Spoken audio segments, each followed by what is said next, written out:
ପିଲାମାନେ ସମସ୍ତଙ୍କୁ ମୋର ଏଇ ଚ୍ୟାନେଲକୁ ସ୍ୱାଗତ କରୁଛି। ଆଜି ଭିଡିଓରେ ତୁମମାନଙ୍କର ପଞ୍ଚମ ଶ୍ରେଣୀ ପରିବେଶ ବିଜ୍ଞାନ ବହିର 21 ଅଧ୍ୟାୟ ଆମ ଜୀବନରେ ବିଜ୍ଞାନ ଏଇ ଚାପ୍ଟରଟିକୁ ପଢିବା, ବୁଝିବା ଏବଂ ଏହାର ପ୍ରଶ୍ନ ଉତ୍ତର ଗୁଡ଼ିକ ମଧ୍ୟ କରିନେବା। ତ ବିଷୟବସ୍ତୁ ଭିତରେ ଥିବା ପ୍ରଶ୍ନ ଗୁଡ଼ିକର ଉତ୍ତର ମଧ୍ୟ କରିନେବା। ତ ଦେଖ, ଆମ ଜୀବନରେ ବିଜ୍ଞାନ। ହଜାର ହଜାର ବର୍ଷ ପୂର୍ବେ ମଣିଷ ବଣ ଜଙ୍ଗଲରେ ରହୁଥିଲା। ଜଙ୍ଗଲରେ ବୁଲି ବୁଲି ଫଳମୂଳ ସଂଗ୍ରହ ଓ ପଶୁ ପକ୍ଷୀ ଶିକାର କରି ଖାଉଥିଲା। ଗଛର ବକଳ ପିନ୍ଧୁଥିଲା। ସେତେବେଳେ ତାର ଜୀବନ ଶୈଳୀ ବହୁତ ସରଳ ଥିଲା। ଆବଶ୍ୟକତା ମଧ୍ୟ ସୀମିତ ଥିଲା। କ୍ରମେ ଜନସଂଖ୍ୟା ବୃଦ୍ଧି ସହିତ ତାର ଜୀବନ ଯାପନ ପ୍ରଣାଳୀରେ ପରିବର୍ତ୍ତନ ଆସିଲା। ତେଣୁ ସେ ବିଭିନ୍ନ ପ୍ରକାର ଜିନିଷର ଆବଶ୍ୟକତା ଅନୁଭବ କଲା। ସେଗୁଡ଼ିକୁ ପୂରଣ କରିବାକୁ ଚେଷ୍ଟା କଲା। ଆସ୍ତେ ଆସ୍ତେ ନିଜର ଜ୍ଞାନ ଓ ଅଭିଜ୍ଞତାକୁ ପ୍ରୟୋଗ କରି ଉନ୍ନତ ମାନର ଜିନିଷ ପ୍ରସ୍ତୁତ କଲା। ନୂଆ ନୂଆ ଜିନିଷର ଉଦ୍ଭାବନ କରି ନିଜର ଜୀବନ ଧାରଣର ଶୈଳୀରେ ପରିବର୍ତ୍ତନ ଆଣିଲା। ଆଜିର ମଣିଷ ସେ ସମସ୍ତ କ୍ଷେତ୍ରରେ ଚରମ ଉତ୍କର୍ଷ ଦେଖାଇଛି ଓ ବହୁ ବିସ୍ମୟକର ଜିନିଷ ପ୍ରସ୍ତୁତ କରିଛି। ମଣିଷର ବିଭିନ୍ନ ଉଦ୍ଭାବନ ମଧ୍ୟରୁ କେତୋଟି ନିମ୍ନରେ ଦିଆଗଲା। ଏଗୁଡ଼ିକ ମଣିଷ ବ୍ୟବହାର କରି ସହଜ ଓ ସୁଖ ସ୍ୱଚ୍ଛନ୍ଦରେ ଜୀବନ ଯାପନ କରିପାରୁଛି। ଏହା କେବଳ ବିଜ୍ଞାନର ପାଇଁ ଉନ୍ନତି ପାଇଁ ହୋଇପାରିଛି। ଏହା କେବଳ ବିଜ୍ଞାନର ଉନ୍ନତି ପାଇଁ ହିଁ ହୋଇପାରିଛି। ଦେଖ, ଯେମିତିକି ଡଙ୍ଗା, ଟିଭି, ପାଣି ଜାହାଜ, ଧାନ ବୁଣା ଯନ୍ତ୍ର, ଅଣୁବୀକ୍ଷଣ ଯନ୍ତ୍ର ଆଉ ଲଣ୍ଠନ। ତ ତାପରେ ଦେଖ, ରେଡିଓ, ଟେଲିଫୋନ, ଔଷଧ ବା କ୍ୟାପସୁଲ, କମ୍ପ୍ୟୁଟର, ସାଇକେଲ, ହଳ ଲଙ୍ଗଳ, ବସ୍ ଇତ୍ୟାଦି। ତାପରେ ଦେଖ ପିଲାମାନେ, ଚିତ୍ର ଗୁଡ଼ିକୁ ଦେଖ। କେଉଁ କ୍ଷେତ୍ରରେ ଆମେ ଏଇ ଜିନିଷ ଗୁଡ଼ିକୁ ବ୍ୟବହାର କରୁ ସାରଣୀରେ ଲେଖ। ଯେମିତିକି ଯୋଗାଯୋଗ ହଉଛି ଟେଲିଫୋନ, ଦୂରଦର୍ଶନ ଆଉ ରେଡିଓ ପାଇଁକି ଆମେ ବ୍ୟବହାର କରୁଛୁ। ତାପରେ ଗମନାଗମନ ପାଇଁ ଡଙ୍ଗା, ପାଣି ଜାହାଜ, ସାଇକେଲ ଆଉ ବସ୍। ସେଇଭଳି କୃଷି ପାଇଁ ହଳ ଲଙ୍ଗଳ, ଧାନ ବୁଣା ଯନ୍ତ୍ର। ତାପରେ ଚିକିତ୍ସା ବିଜ୍ଞାନ ପାଇଁ ଅଣୁବୀକ୍ଷଣ ଯନ୍ତ୍ର, ଔଷଧ ବା କ୍ୟାପସୁଲ ଆଉ କମ୍ପ୍ୟୁଟର। ଆମେ ସବୁ ଏହି ଜିନିଷ ଗୁଡ଼ିକୁ ବ୍ୟବହାର କରୁଛୁ। ତାପରେ ଦେଖ, ଆଜିକାଲି ପାଠ ପଢିବା ପାଇଁ ବିଭିନ୍ନ ପ୍ରକାର ଜିନିଷ ଉପଲବ୍ଧ ହେଲାଣି। ପୂର୍ବ କାଳରେ ଏଗୁଡ଼ିକର ସୁବିଧା ନଥିଲା। ଲୋକମାନେ ମାଟି ଉପରେ ଲେଖି ଲିଭାଇ ଦେଉଥିଲେ। ପରେ ପଥରରେ, ତାଳପତ୍ରରେ ଲେଖିଲେ। କ୍ରମେ ଲୋକମାନେ କଲମକୁ କାଳିରେ ବୁଡାଇ ଏବଂ ପରେ କଲମରେ କାଳି ଭରି ଲେଖିଲେ। ଏବେ ସାଧାରଣତଃ ତୁମେମାନେ ଡଟ୍ ପେନରେ ଲେଖୁଛ। ସେଥିରେ କାଳି ପୁରାଇବାର ଆବଶ୍ୟକତା ପଡୁନାହିଁ। ତ ମନେ ରଖିବ, 1884 ମସିହାରେ ଆମେରିକାର ୱାଟରମ୍ୟାନ ଝର୍ କଲମ ଉଦ୍ଭାବନ କରିଥିଲେ। ଉଦ୍ଭାବନ କରିଥିଲେ। ବଲପେନର ଧାରଣା ପ୍ରଥମେ ଆମେରିକାର ଜନ୍ ଲାଉଡ୍ 1888ରେ ଦେଇଥିଲେ। ତାପରେ ଦେଖ, ପ୍ରଶ୍ନ ପଚାରିଛି, ତୁମେ କେଉଁ କେଉଁ ସ୍ଥାନରେ ପଥରରେ ଲେଖା ହୋଇଥିବାର ଦେଖିଛ? ତ ଲେଖିବ, ଆମେ ମନ୍ଦିର କାନ୍ଥରେ, ବୌଦ୍ଧ ସ୍ତୂପ ମାନଙ୍କରେ ପଥରରେ ଲେଖା ହୋଇଥିବାର ଦେଖିଛୁ।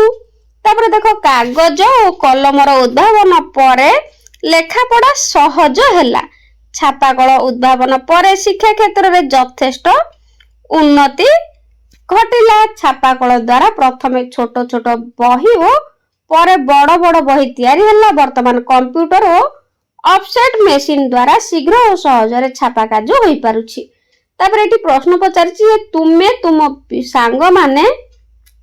ତୁମେ ଆଉ ତୁମ ସାଙ୍ଗମାନେ ଘରୁ ବିଦ୍ୟାଳୟକୁ କିପରି ଆସୁଛ?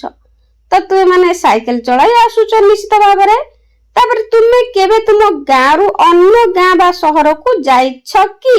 ତ ଯଦି ଯାଇଛ, କେଉଁଥିରେ ଯାଇଛ? ହଁ, ଆମେ ଯାଇଛୁ, ବସରେ ଯାଇଛୁ। ତାପରେ ଆଗ କାଳରେ ମଣିଷ ଗୋଟିଏ ସ୍ଥାନରୁ ଅନ୍ୟ ସ୍ଥାନକୁ ଚାଲିକରି ଶଗଡ଼, ଘୋଡ଼ା, ଗଧ, ଓଟ ଆଉ ପାଲିଙ୍କି ଓ ଡଙ୍ଗାରେ ବସି ଯାଉଥିଲା।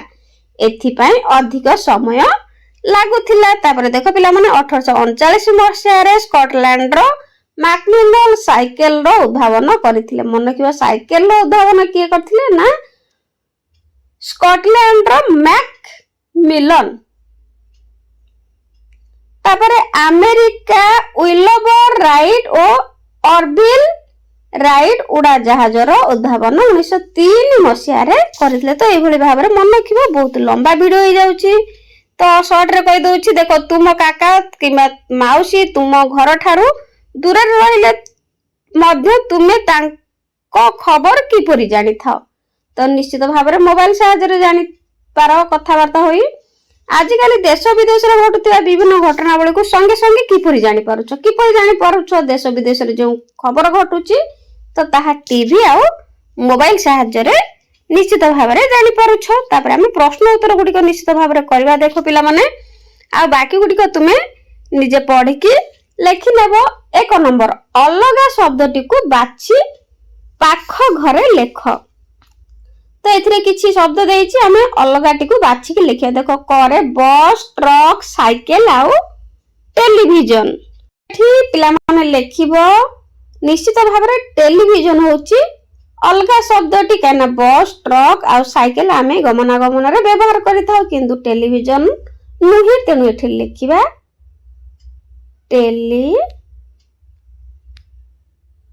ଏଠି ଭିଜନ ଲେଖିବ। ଆଉ ଥରେ ଲେଖିଦଉଛି,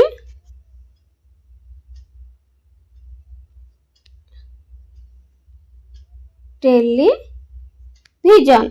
ତାପରେ ଖରେ ଦେଖ, ଧାନ ବୁଣା ଯନ୍ତ୍ର, ବିହନ, ଷ୍ଟେଥୋସ୍କୋପ, ରାସାୟନିକ ସାର। ତ ଏମାନଙ୍କ ମଧ୍ୟରେ ପିଲାମାନେ କିଏ ଅଲଗା? ତ ଏଠାରେ ନିଶ୍ଚିତ ଭାବରେ ଲେଖିବ ଷ୍ଟେଥୋସ୍କୋପ। ଏଠି ଲେଖିଦେବ ବକ୍ସ ଭିତରେ।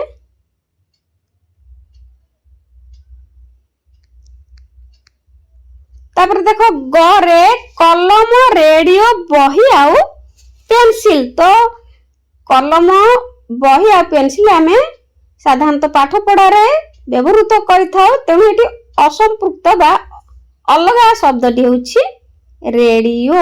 ଏଠି ଲେଖିବ ରେଡିଓ। ତାପରେ ଘରେ thermometer, xerox machine, blood pressure machine ଆଉ ସିରିଞ୍ଜ। ତ ଏମାନଙ୍କ ମଧ୍ୟରୁ ନିଶ୍ଚିତ ଭାବରେ ଜେରକ୍ସ ମେସିନ ହେଉଛି ଅସମ୍ପୃକ୍ତ। ଲେଖିବ ଏଠି ଜେରକ୍ସ ମେସିନ। ତାପରେ 2 ନମ୍ବର, ନିମ୍ନ ଜିନିଷ ଗୁଡ଼ିକୁ କେଉଁ କ୍ଷେତ୍ରରେ ବ୍ୟବହାର କରାଯାଏ? ତ ପିଲାମାନେ କେଉଁ କ୍ଷେତ୍ରରେ ବ୍ୟବହାର କରାଯାଏ ଏଠି କିଛି ଦେଇଛି।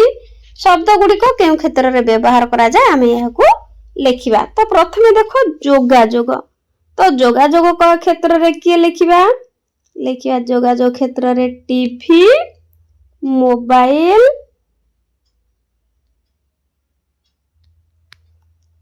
ଆଉ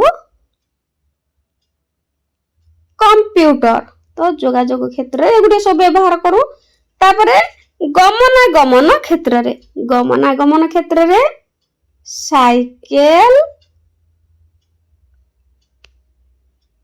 ବସ୍ ଆଉ ଉଡ଼ାଜାହାଜ।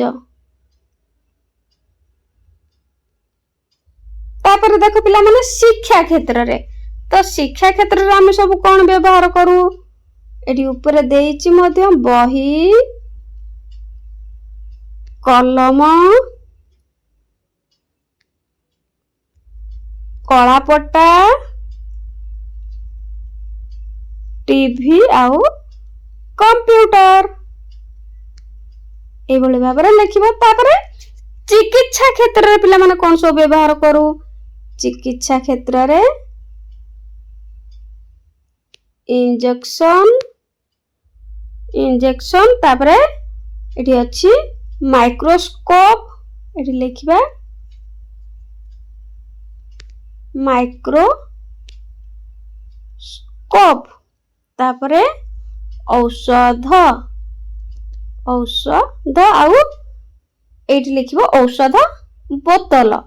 ତାପରେ କୃଷି କ୍ଷେତ୍ରରେ। ତ କୃଷି କ୍ଷେତ୍ରରେ ପିଲାମାନେ କଣ ସବୁ ଏଥିରୁ ବ୍ୟବହାର କରୁ? ଯେମିତିକି ପ୍ରଥମେ ଲେଖିବା ଟ୍ରାକ୍ଟର, ତାପରେ ପାଣି ପମ୍ପ। तो एगुड़िक सब पिलामाने आमे कृषि क्षेत्र रे व्यवहार करू। तापर देख पिलामाने 3 नंबर चिकित्सा क्षेत्र रे विज्ञान हमकु किपरि सहाय्य करूछि। तो चिकित्सा क्षेत्र रे विज्ञान हमकु किपरि सहाय्य करूछि लेखिबा। तो देख आई रे आजिकाली विज्ञान अवदान जोगु विभिन्न प्रकार प्रतिषेधक टीका बाहरिलाणी। 2 रे एक्सरे अल्ट्रासाउंड और स्कैनिंग यंत्र उद्भावन जोगु आम शरीर आभ्यंतरीण अंगरे हेउथिबा असुविधा को सहजरे जानि हेउछि। 3 रे आधुनिक चिकित्सा पद्धति जोगु चक्षु हृदपिंड किडनी भली अंग को मध्य प्रतिरोपण करा जाय पारुछि। आईवी रे आजिकाली आम शरीर रे रक्त परिमाण कमी गले बा दूषित होई गले संगृहित रक्त मध्य आमे ग्रहण करि पारुछु। बी रे दुर्घटना जोगु बा अन्य कारण हेतु शरीर कोनोसी अंगर आकृति बदली गले प्लास्टिक सर्जरी द्वारा ताहा ठीक करा जाई पारुछि। आईवी तापरे वीआई रे गोड़ बा हाथ कटि गले कृत्रिम गोड़ बा हाथ मध्य लगा जाई पारुछि। तापरे 4 नंबर केउ सब क्षेत्र रे विज्ञान द्वारा सृष्ट जिनिसर अपव्यवहार हेउछि उदाहरण सह लेख। उत्तर प्रथमे आमे न्यूक्लियर शक्ति को मानव कल्याण रे न लगाई युद्ध रे विनियोग करी अपव्यवहार करूछु। 2 रे विज्ञान द्वारा सृष्ट विद्युत शक्ति को आमे बेपरुआ होई विशेष भाव रे घरे और बाहर अपव्यवहार करूछु। 5 नंबर तुम भाई बाहर रही पाठ पढुचंती तुम बापा तांको पाठ पढ़ा पई टंका पठाइबे भाई को पाखरे टंका किपरि पहुंचीबो। तो उत्तर प्रथमे डाक घर माध्यम रे मनी ऑर्डर किंबा तत्काल मनी ऑर्डर द्वारा टंका भाई को पाखरे पहुंचीबो।